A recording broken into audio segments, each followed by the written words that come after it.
Selamat datang. Tenangkan pikiran Anda, pejamkan mata jika ingin, dan bayangkan Anda berada di tengah kota Manchester, Inggris, pada abad ke-19.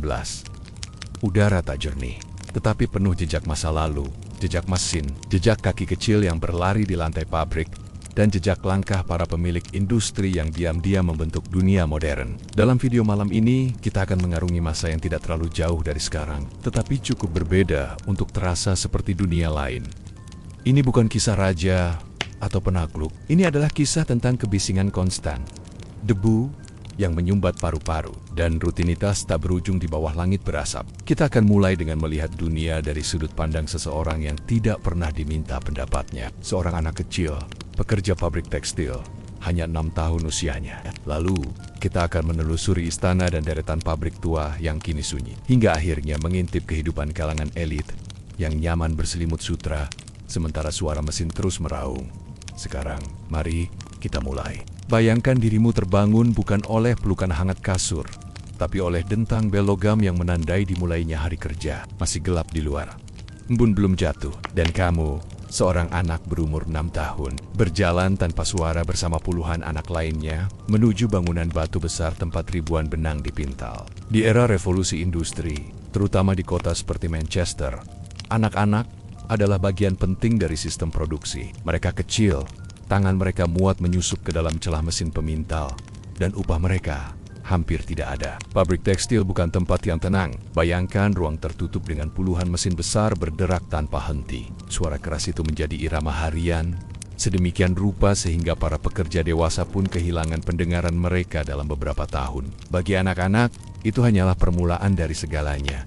Hari kerja bisa berlangsung 12 hingga 16 jam tanpa sepatu, tanpa sarung tangan. Hanya pakaian tipis yang cepat kotor oleh serat kapas dan minyak mesin. Mereka menyapu lantai, menarik troli kait, atau memperbaiki benang yang putus.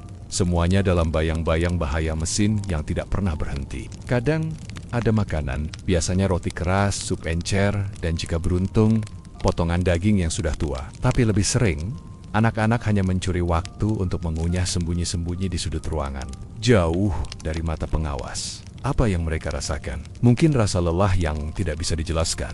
Mungkin hanya kebingungan mengapa dunia begitu keras, bahkan sebelum mereka tumbuh dewasa. Namun bagi pemilik pabrik semua ini efisien. Mereka menyebutnya kemajuan. Mesin menjadi raja dan manusia, terutama yang paling kecil, adalah pelayan setianya. Saat sore datang, anak-anak berjalan pulang dalam diam, berbaring di lantai sempit rumah petak, bersiap untuk hari berikutnya yang persis sama. Dan di balik jendela-jendela pabrik itu, kehidupan terus berderak, tanpa adanya jeda. Kemudian, bayangkan sebuah istana luas, langit-langit tinggi yang dicat dengan emas, karpet merah lembut membentang sejauh mata memandang. Di sanalah, Ratu Victoria duduk, mengenakan gaun besar yang menjuntai, berhiaskan permata dari koloni yang jauh. Ia dikenal sebagai sosok kuat, pendiam, dan sangat dihormati. Tetapi di balik keheningan wajahnya yang sering kita lihat di lukisan, ada riwayat seorang perempuan yang harus menyesuaikan diri dengan zaman yang sedang berubah begitu cepat. Victoria menjadi ratu di usia 18. Saat itu, dunia terutama Inggris sedang dalam masa percepatan. Kereta api muncul di mana-mana, surat kabar berkembang pesat, dan mesin-mesin menggantikan manusia dalam hampir semua lini kehidupan. Ia tidak meminta perubahan itu, tetapi harus memerintah di tengah-tengahnya. Meski dikenal dengan stabilitas panjang pemerintahannya, masa Victoria adalah masa penuh paradoks. Kemewahan di istana berbanding terbalik dengan kemiskinan ekstrim di kota industri. Di satu sisi, pesta dansa, jamuan makan, dan opera. Di sisi lainnya, anak-anak yang tidur di bawah jembatan setelah bekerja 14 jam. Victoria sendiri hidup dalam bayang-bayang kesedihan yang dalam. Setelah kematian suaminya, Pangeran Albert, ia menarik diri dari kehidupan publik selama bertahun-tahun. Ia menulis ratusan surat tentang kesedihannya dan mengenakan pakaian hitam berkabung sampai akhir hayatnya. Namun ia tetap menjadi simbol kekuatan. Di matanya, Inggris adalah bangsa yang harus terus tumbuh. Ia mendukung ekspansi, termasuk pembangunan jalur kereta, perluasan pelabuhan, dan tentu saja pertumbuhan pabrik-pabrik yang semakin memenuhi kota-kota seperti Manchester. Apakah ia tahu tentang anak-anak di pabrik? Mungkin saja, tapi jarak antara istana dan lorong pabrik begitu jauh, secara fisik maupun emosional. Victoria memimpin zaman di mana ilmu pengetahuan berkembang, Namun begitu pula kesenjangan sosial. Ia bukan penyebab penderitaan para pekerja, tetapi wajahnya yang terpampang di koin dan perangko menjadi simbol dari zaman yang penuh kontradiksi. Dan pada akhirnya, masa Victoria adalah masa ketenangan bagi kerajaan, tetapi ketegangan bagi rakyatnya. Dan sang ratu pun, meski tak sepenuhnya sadar, berada tepat di tengah badai yang tenang itu.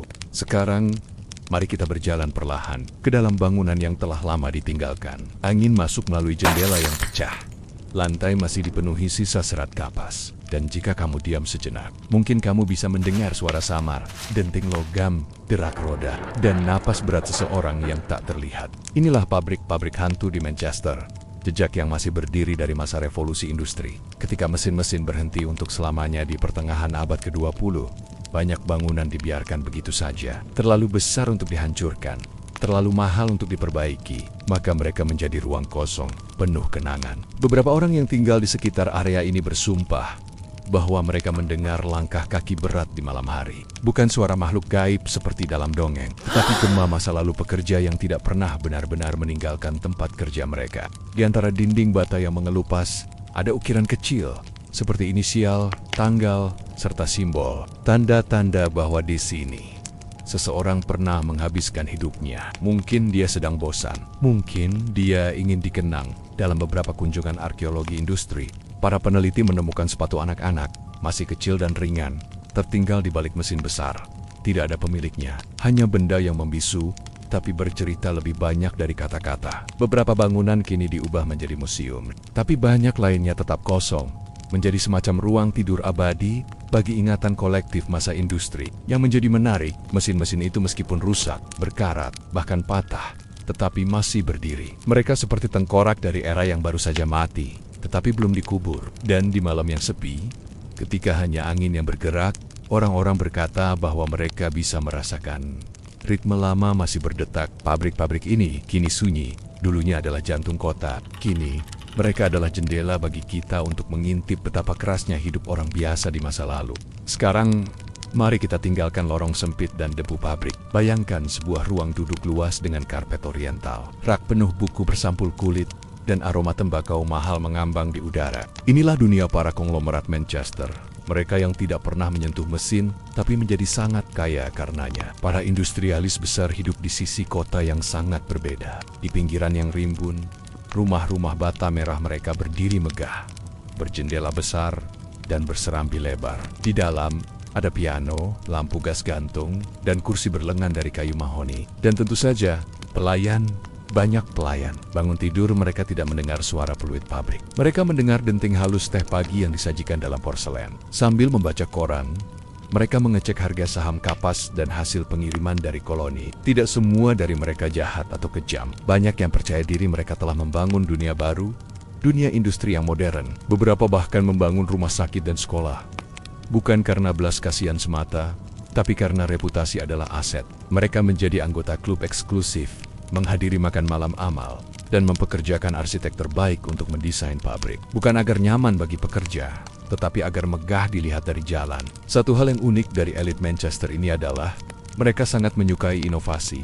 Mereka yang pertama menggunakan pencahayaan listrik, juga yang pertama memiliki sistem pemanas uap di rumah. Mereka memamerkan ini bukan hanya sebagai kenyamanan, tetapi simbol kemajuan dan kekuasaan. Namun, meski kehidupan mereka tampak glamor, selalu ada tekanan, persaingan antar pabrik, ancaman mogok kerja, kecemasan akan harga pasar global. Bahkan di dalam ruang makan yang tenang, tersimpan rasa gelisah yang sunyi. Mereka tidak mendengar suara mesin secara langsung, tapi mereka hidup dari detaknya. Dan saat makan malam mereka dihidangkan dengan rapi oleh pelayan berpakaian rapi.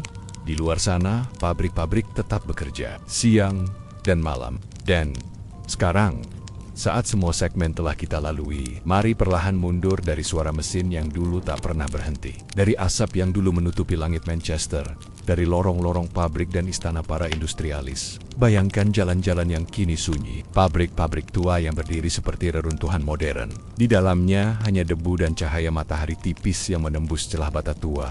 Dunia lama itu telah tidur. Mereka yang dulu menarik tuas mesin, membawa ember kapas, atau berdiri selama 14 jam, kini hanya tinggal nama di catatan sejarah.